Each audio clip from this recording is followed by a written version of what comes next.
எப்படியாவது பெரும்பான்மை இல்லாததை காட்டி சித்தராமையாவினுடைய தற்போது இருக்கக்கூடிய காங்கிரஸ் ஆட்சியை கீழே இறக்கிவிட்டு பாஜகவினை எப்படியாவது கையை பிடித்து உயர்த்தி விடலாம் என்று கவர்னர் கங்கணம் கட்டி இறங்கியிருந்தார். ஆனால் தற்போது அதற்கெல்லாம் முடிவாக துணை முதலமைச்சராக இருக்கக்கூடிய டி.கே. சிவகுமாரிலிருந்து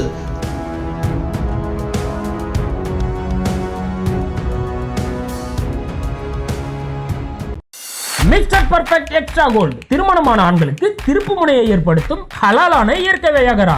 வயதான பலகினமா, சுகர் பலகினமா, இனி கவலை வேண்டாம், உடனே ஆர்டர் செய்யுங்கள். வணக்கம். கர்நாடகாவில் சித்தராமையாவுடைய காங்கிரஸ் கட்சியை எப்படியாவது கீழே தள்ளிவிடலாம் என்று பாஜகவினுடைய கவர்னர் நினைத்து விட்டால் அப்படி ஒன்றும் அசைகின்ற நாட்காலி அல்லாது என்பதை மீண்டும் நிரூபித்திருக்கிறது கர்நாடக காங்கிரஸ் கட்சி. எப்படியாவது பெரும்பான்மை இல்லாததை காட்டி சித்தராமையாவினுடைய தற்போது இருக்கக்கூடிய காங்கிரஸ் ஆட்சியை கீழே இறக்கிவிட்டு பாஜகவினை எப்படியாவது கையை பிடித்து உயர்த்தி விடலாம் என்று கவர்னர் கங்கணம் கட்டி இறங்கியிருந்தார். ஆனால் தற்போது அதற்கெல்லாம் முடிவாக துணை முதலமைச்சராக இருக்கக்கூடிய டி.கே. சிவகுமாரிலிருந்து 137 எம்எல்ஏக்கள் சித்தராமையாவை ஆதரிப்பதாக தற்போது தெரிவித்திருக்கிறார்கள். அது டி.கே. சிவகுமாரனுடைய வாயிலிருந்து வந்த பொழுதே ஒட்டுமொத்த கனவுகளும் பாஜகவினுடைய கனவுகளும் சிதைந்து சின்னாபின்னமாக்கி போய் கொண்டிருக்கிறது. நமக்கு தெரியும், பாஜக ஆட்சி செய்யாத அனைத்து மாநிலங்களிலும் காங்கிரஸ் கட்சி ஆட்சி செய்தாலோ அல்லது வேறு மாநில கட்சிகள் ஆட்சி செய்தாலோ அவர்களுடைய கையில் இருக்கக்கூடிய கவர்னர்களை வைத்து அந்த மாநில கட்சியை அசைத்து விடலாம் என்றெல்லாம் கங்கணம் கட்டி புதிய புதிய கவர்னர்களை நியமிப்பது நமக்கு தெரியும். அப்படி தமிழ்நாடு, கேரளா, மேற்கு வங்கம் போன்ற மாநிலங்களில் பிரச்சனைகள் வருவதும் கவர்னருக்கும் முதலமைச்சருக்கும் இடையே மிகப்பெரிய அளவிலான இடைவெளிகளும் பிரச்சனைகள் ஏற்படுவதெல்லாம் நமக்கு தெரியும். யார் இந்த கவர்னர் என்று பார்த்தால் மத்திய அரசாங்கம் நியமித்திருக்கக்கூடிய ஒரு நபர் மட்டும்தான். ஆனால் முதலமைச்சராகவோ எம்எல்ஏவாகவோ பதவியேற்றவர்கள் அந்த மாநிலத்தினுடைய மக்கள் ஜனநாயக ரீதியில் வாக்களித்து அவர்களை தேர்ந்தெடுத்து தங்களுடைய தொகுதிக்கோ அல்லது தங்களுடைய மாநிலத்திற்கோ நல்லது செய்வார்கள் என்று தேர்ந்தெடுத்து அவர்கள் வெற்றி பெற செய்தவர்களை எப்படி ஒரு கவர்னர் ஆட்சி செய்யலாம் என்கின்ற கேள்வி முன்பில் இருந்தே இருக்கிறது. கவர்னருக்கு வேலை என்ன? சட்டமன்றத்தில் பாஸ் செய்யக்கூடிய பில்களை ஜனாதிபதியிடம் ஒப்புதல் வாங்கி மீண்டும் சட்டமன்றத்தில் ஒப்புவிப்பதுதான் கவர்னருடைய வேலை.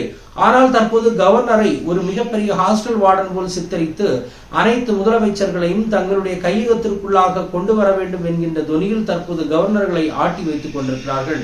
இது அனைத்தும் 2014க்கு பிறகுதான் கவர்னருக்கு இந்த மாதிரியான விஷயங்கள் செய்ய முடியும் அல்லது கவர்னரை இப்படியெல்லாம் பயன்படுத்தலாம் என்று பாஜக தான் உலகத்திற்கு அல்லது இந்திய மக்களுக்கே காட்டி கொடுத்திருந்தது. 2014 வரையில் இப்படிப்பட்ட பிரச்சனைகள் இல்லை.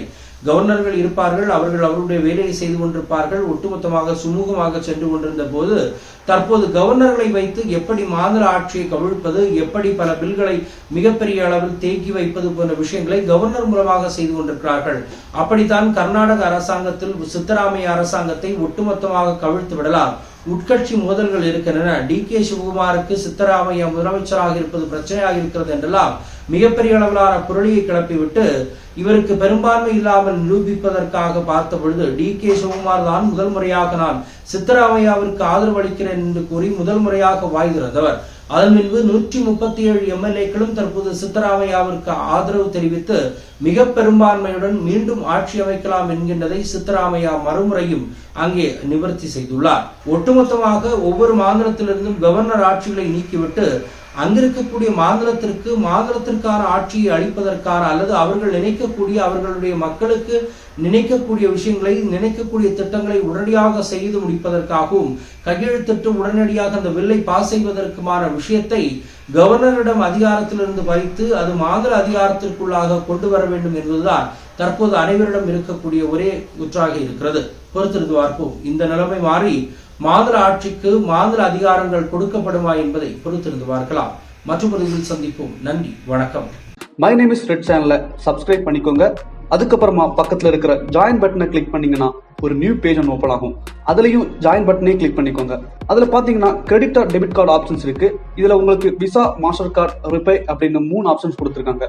அதுல நீங்க எந்த கார்டு சூஸ் பண்றீங்களோ அந்த கார்டோட நம்பர் என்டர் பண்ணிக்கோங்க. அப்புறமா கார்டோட வேலிடிட்டி மந்த் அண்ட் இயரை டைப் பண்ணிக்கோங்க. அடுத்தபடியா உங்க கார்டோட பின்னால சிவிசி கோடுன்னு சொல்லிட்டு 3 நம்பர்ஸ் கொடுத்துருப்பாங்க. அந்த நம்பரை இதுல என்டர் பண்ணிக்கோங்க. அப்புறமா அட்ரஸ் அண்ட் இன்ஃபர்மேஷன் என்டர் பண்ணிட்டு பைங்கிற பட்டனை கிளிக் பண்ணிக்கோங்க. ஒருவேளை உங்க கார்டு நம்பர் இன்வாலிட்னு காமிச்சிச்சுன்னா உங்க கார்டுல இன்டர்நேஷனல் யூசேஜை எனேபிள் பண்ணுங்க.